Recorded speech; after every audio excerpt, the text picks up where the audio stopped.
শনিবার সকাল 8:30 নিউ জার্সির অরেঞ্জের পার্ক প্লেস এলাকার একটি বাড়ি থেকে হঠাৎ করেই দাউ দাউ করে আগুন জ্বলতে দেখেন প্রতিবেশীরা। মুহূর্তেই কালো ধোঁয়ায় ঢেকে যায় চারপাশ। ভেতরে মানুষ আটকে আছে বুঝতে পেরে প্রতিবেশীরা বাঁচানোর চেষ্টা করছিলেন, কিন্তু আগুনের তীব্রতা আর দম বন্ধ করা ধোঁয়ার কারণে তারা ভেতরে ঢুকতে পারেননি। এক প্রত্যক্ষদর্শী প্রতিবেশী বলেন, আমরা ভেতর থেকে মানুষের চিৎকার শুনতে পাচ্ছিলাম।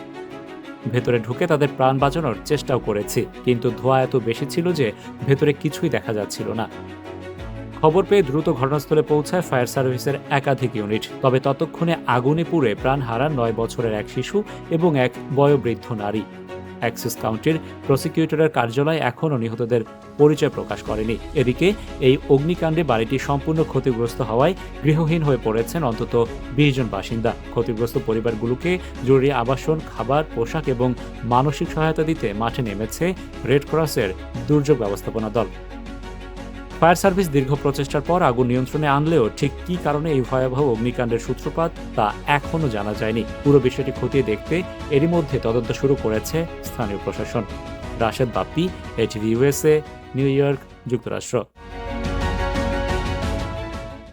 ATV USA, বিশ্বজুড়ে বাঙালিয়ানা।